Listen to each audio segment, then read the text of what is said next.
I'm Yuki.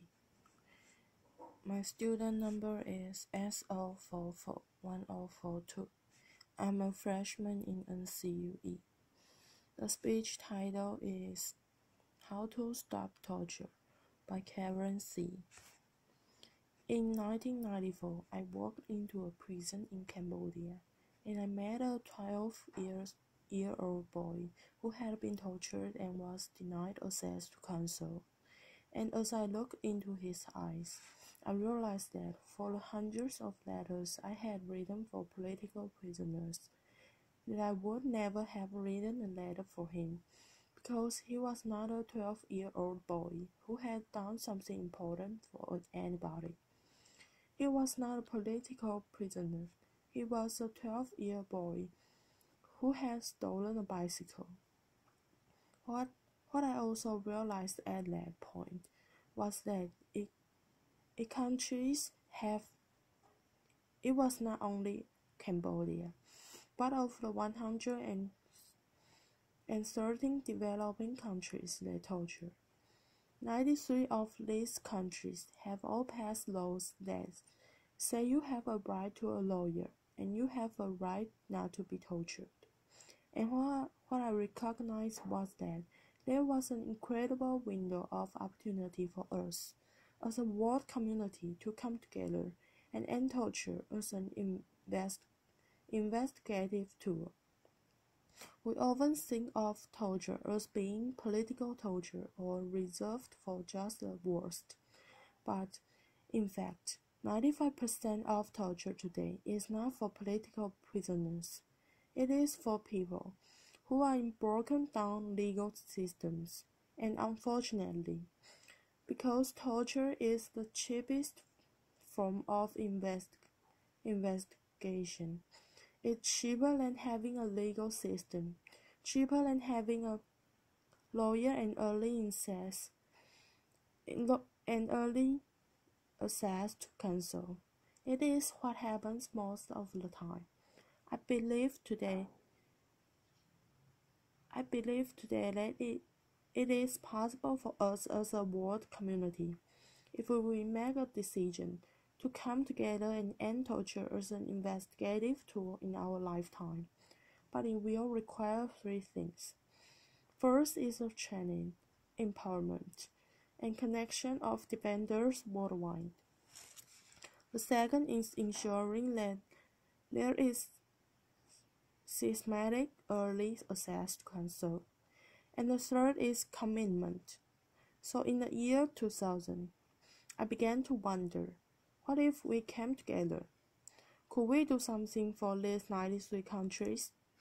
And I founded International Bridges to Justice, which has a specific mission of ending torture as an investigative tool and implementing due process rights in the 93 countries by placing trained lawyers at an early stage in police stations and in courtrooms.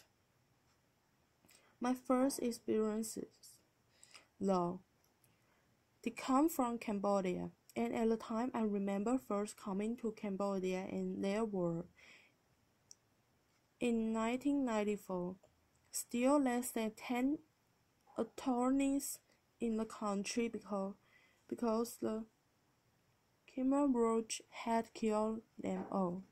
And even 20 years later, there was only 10 lawyers in the country.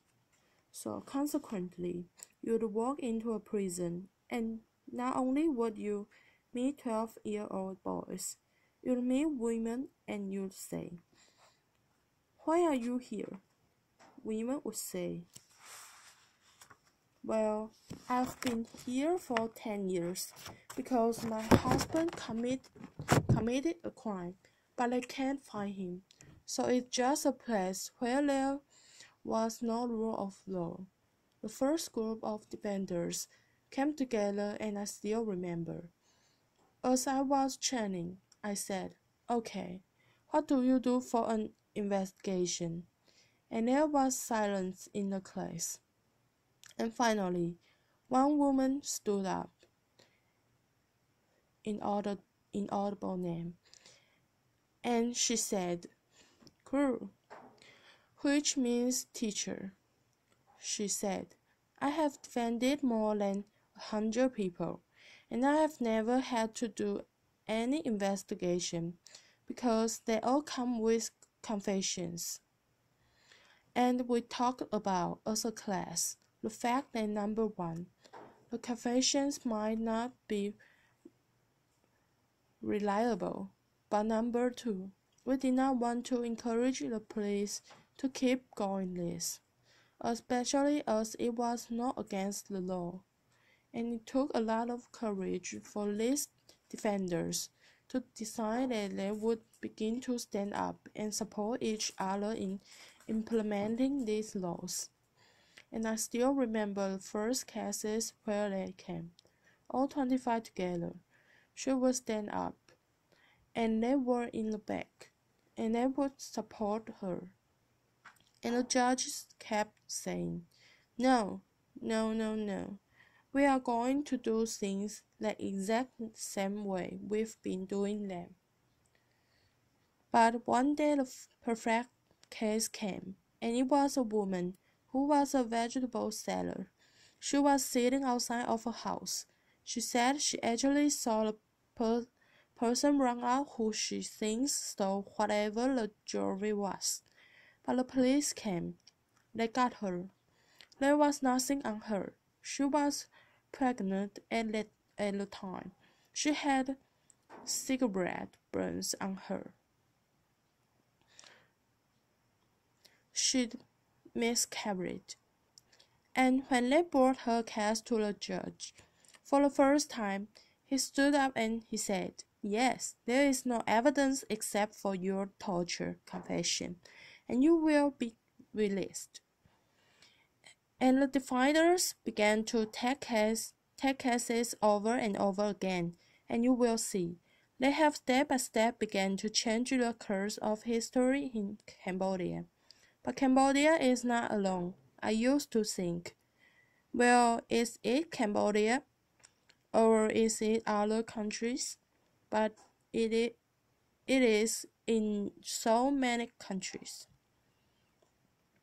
In Burundi, I walked into a prison, and it wasn't a 12-year-old boy. It was an 8-year-old boy for stealing a mobile phone, or a woman. I picked up her baby. "Really cute baby," I said. "Your baby is so cute." It wasn't a baby. She was 3. And she said, "Yeah, but she's why I'm here." Because she was accused of stealing 2 diapers and an iron for her baby, and still had been in prison. And when I walked up to the prison director, I said, "You've got to let her out." A judge would let her out. And he said, "Okay, we can talk about it. But look at my prison. 80% of the 2,000 people here are without a lawyer. What can we do?" So lawyers began to courageously stand up together to organize a system where they can take cases. But we realized that it's not only the training of the lawyers, but the connection of the lawyers that makes a difference. For example, in Cambodia, it was that Inaudible Name did not go alone, but she had 24 lawyers with her who stood up together. In the same way, in China, they always tell me, it's like a fresh wine in the desert when we can come together. Or in Zimbabwe, where I remember innocent. After coming out of a prison where everybody stood up and said, "I've been here for 1 year, 8 years, 12 years without a lawyer." He came and we had a training together and he said, "I have heard it said because he had heard people mumbling and grumbling. I have heard it said that we cannot help to create justice because we do not have the resources. And then he said, but I want you to know that the lack of resources is never an excuse for injustice. And with that, he successfully organized 68 lawyers who have been systematically taking the cases. The key that we see, though, is training and land early access. I was recently in Egypt and was inspired to meet with another group of lawyers. And what they told me is that they said, hey, look, we don't have police on the street now. Police are one of the main reasons why we had the revolution. They were torturing everybody all the time. And I said, but there's been tens of millions of dollars that have recently gone into the development of the legal system here. What's going on? I met with one of the development agencies, and they were training prosecutors and judges, which is a normal bias, as opposed to defenders. And they showed me a manual, which actually was an excellent manual. I said, I'm gonna copy this. It had everything in it. Lawyers can come at the police station. It was perfect. Prosecutors were perfectly trained. But I said to them, I just have one question, which is, by the time that everybody got to the prosecutor's office, what had happened to them? And after a pause, they said they had been tortured. So the pieces are not only the training of the lawyers, but us finding a way to systematically implement early access to counsel, because they are the safeguard in the system for people who are being tortured. And as I tell you this, I'm also aware of the fact that it sounds like, oh, okay, it sounds like we could do it, but can we really do it? Because it sounds big.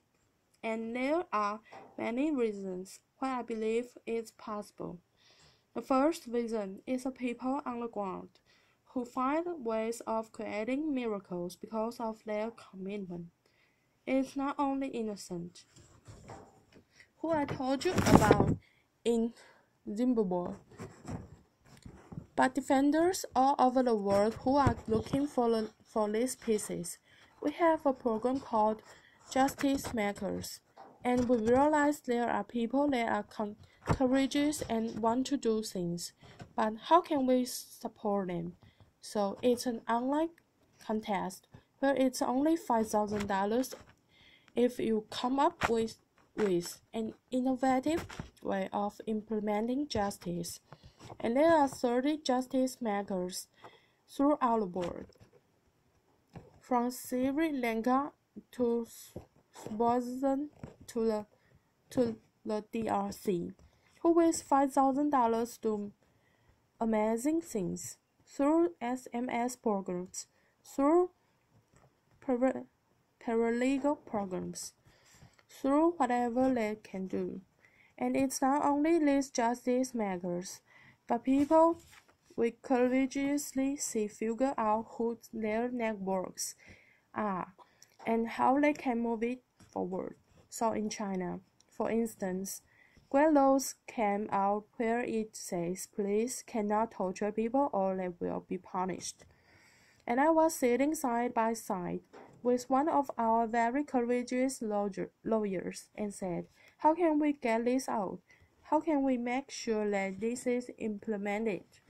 This is fantastic. And he said to me, well, do you have money?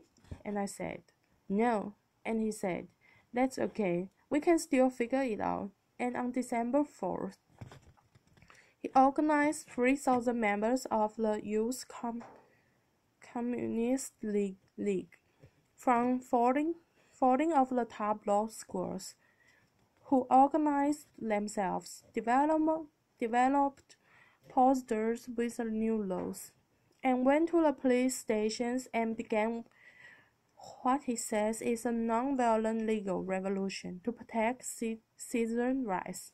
So I talk about the fact that we need to train and support defenders.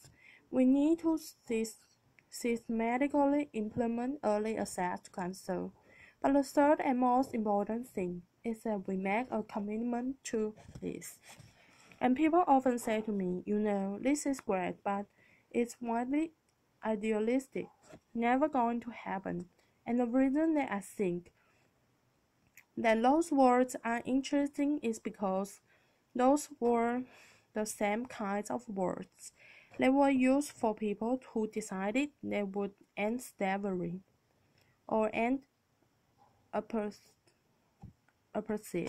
It began with a small group of people who decided they would commit. Now that's one of our favorite poems for the defenders, which they share from each other is taking courage frames. The road is often long, the path is never clear, and the stakes are very high.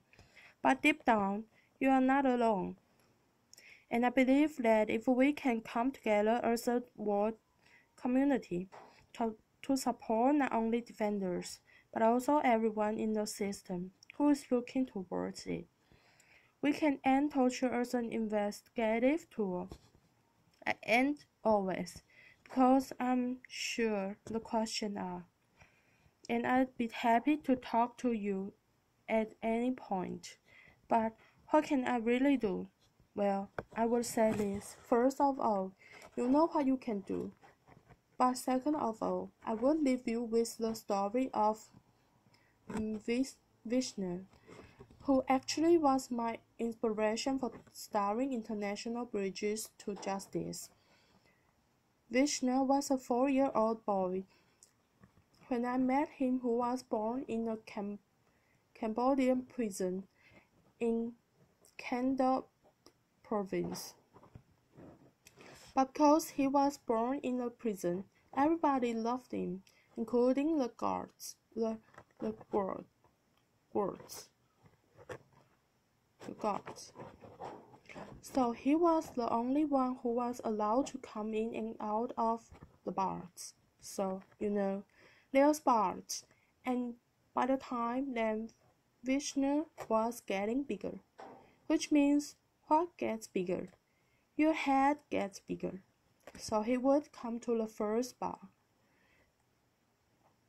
the second bar, and then the third bar, and then really slowly move his head so he could fit through, and come back third, second, first.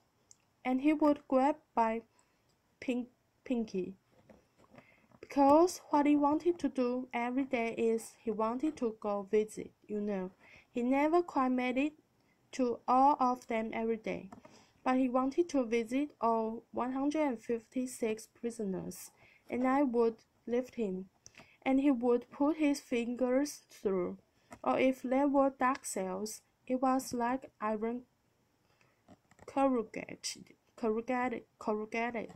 and he would put his fingers through. And most of the prisoners said that he was their greatest joy and their sunshine, and they looked forward to him. And I was like, here's Vishnu. He is a 4-year-old boy. He was born in a prison with almost nothing, no material goods, but he had a sense of his own heroic journey, which I believe we are all born into, he said. Probably I can do everything, but I'm one. I can do something, but I will do the one thing that I can do. So I thank you for having the prophetic imagination to imagine the shaping of a new world with us together, and invite you into this journey with us. Thank you. Applause. Thank you. Applause. Thank you. Applause.